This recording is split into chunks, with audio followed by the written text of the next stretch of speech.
आरा की पुलिस ने गोली नहीं मारा है और वो साबित हो गया कि पटना से एसटीएफ गए थे और भरत तिवारी जी को एसटीएफ ने मारा। मैं सरकार से पूछना चाहता हूं, जब आप 1 रुपया भरत तिवारी के परिवार को दिए नहीं, मेरा चैलेंज है कि भरत तिवारी के किस अकाउंट में, शहीद भरत तिवारी के अकाउंट में 50 लाख रुपया डाला गया है। लगातार उस परिवार को तंग करने की प्रवृत्ति, कभी मनोज तिवारी, कभी एक नवसिखुए राजनीतिक व्यक्ति जो एक्सीडेंटल एमएलए हो गए, परिस्थिति जन विपक्ष के कारण भाई वीरेंद्र ने कह दिया कि वो एमएलए क्यों हुए। भाई वीरेंद्र ने चमड़ी, डमरी, शराब, शबाब, कबाब, ड्रग्स सब बोल दिया। अब पप्पू यादव को बोलने की जरूरत नहीं। भाई वीरेंद्र जी ने जो बात कह दी वो लालूवादी है। भाई वीरेंद्र लालूवादी है, मैं उनको धन्यवाद दूंगा, ईमानदार आदमी है भाई वीरेंद्र। 2 करोड़ रुपया भाई वीरेंद्र को एक पार्टी तोड़ने के लिए दे रहा था। अगले बार भाई वीरेंद्र ने कहा कि मैं मरना पसंद करूंगा, लालू को नहीं छोड़ूंगा।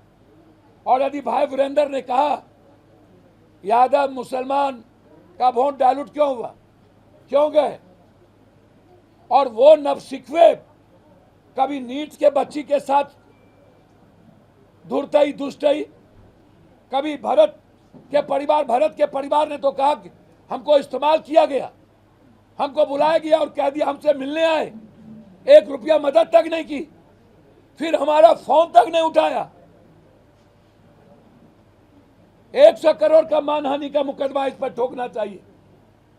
किस आधार पर शहीद परिवार को, परशुराम के खानदान का यह संस्कार नहीं है पैसा लेने का। मैं नहीं मानता।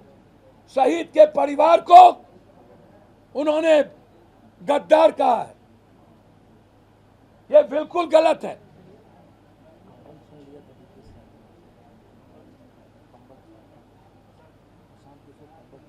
अब किसका कम्बल छीन लिया, हमारे नेता प्रेमचंद सिंह जी कह रहे हैं कि कम्बल छीन लिया बच्चों का। मुझे उससे बीपीएससी प्रोटेस्ट में मेरा उससे नहीं, मेरा भरत तिवारी जी से। वो शहीद का परिवार है, उस पर जुल्म लगातार हो रहे हैं। चुनाव में भी उस पर प्रेशर था। और याद कीजिए, पप्पू यादव हमेशा एक बात कह रहा था कि आरा की पुलिस ने गोली नहीं मारा है और वो साबित हो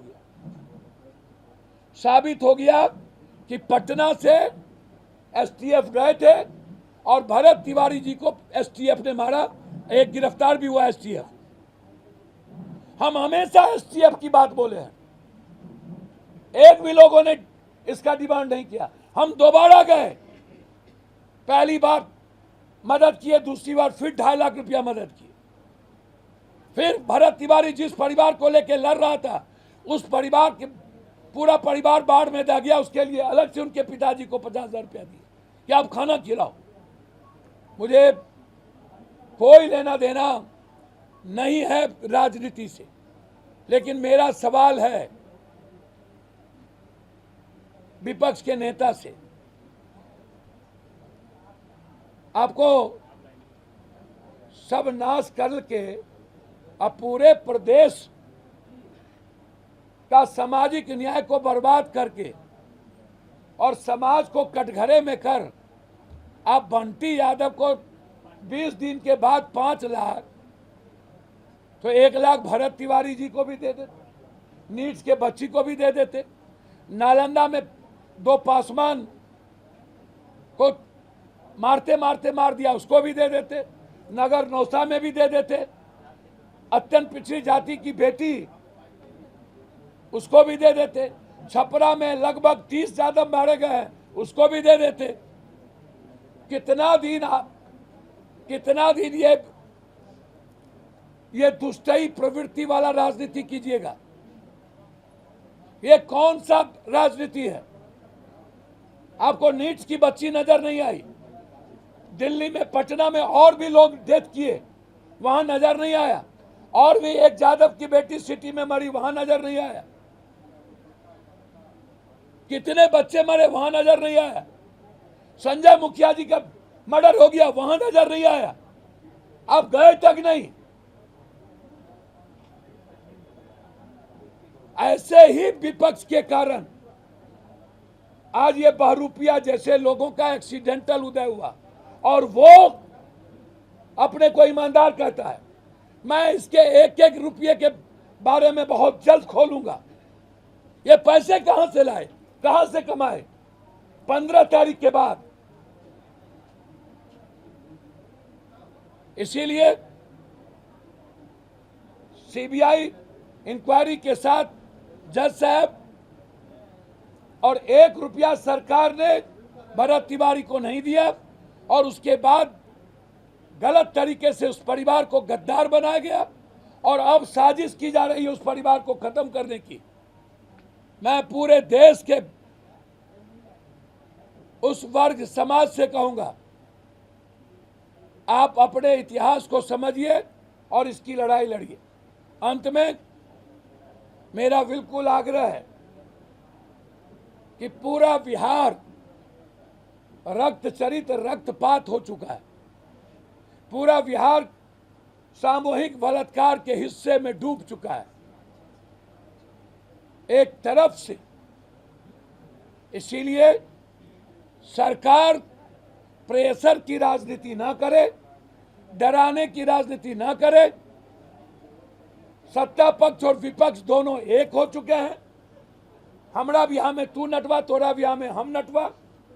बड़ों के बाप कनियों के बाप, चित भी मेरी पट भी मेरी, ये दोनों अलग अलग क्रिकेट खेल रहे हैं फ्री। लेकिन अब तो तेजस्वी एक्टिव हो गए हैं, बीजेपी से जाके मिले हैं। बहुत बहुत धन्यवाद। कह रहे हैं कि अब सरकार को संभालना पड़ेगा। बहुत बहुत धन्यवाद। तो मेरे तरह दे देते भरत तिवारी को, पासवान जी को, मेरे तरह दे देते संजय यादव जी के यहाँ चले जाते, छपरा में 30 यादव के यहाँ चले जाते। और जवाब देना है तो उनको भाई वीरेंद्र जी का जवाब दे दीजिए। उनका जवाब क्यों नहीं दे? भैया चमड़ी किसके लिए बोले? वो चमड़ी पहुंचा किसको रहा है? ये जिंदा चमड़ी मिल किसको रहा है? वो तो भाई वीरेंद्र ने कह दिया, उसमें पप्पू यादव को क्या कहना है? हद हो गया। धन्यवाद। तो जो कहना था मैंने वो कह दिया। लेकिन नेता प्रतिपक्ष तेजस्वी यादव कह रहे हैं कि उनके लेटर के बाद बिहार में गिरफ्तार छात्रों को छोड़ा गया है। मुझको तो समझ में नहीं आता है। विदेश से आए ही 1 महीना किसी आंदोलन में पता नहीं, बच्ची के साथ क्या हुआ पता नहीं। 3 महीने से राहुल गांधी जी, प्रियंका गांधी, अखिलेश जी, पूरा विपक्ष सड़क पर लाठी खा रहे हैं। प्राइम मिनिस्टर के यहाँ लाठी खा रहे हैं, सड़क पर लाठी खा रहे हैं, सदन में मार खाते खाते बचे हैं। इनको क्या पता बच्चों के और बच्ची के आंदोलन से? तो बुला रहे हैं बिहार में राहुल गांधी भाई को छुड़ाने के लिए माहौल बना रहे थे कि छात्रों को छुड़ाने के लिए? अब जी मैं कुछ नहीं जानता कब उनका कौन भाई है कौन पराया है। जो अपने घर का नहीं होगा वो दूसरे का क्या होगा भगवान जाने।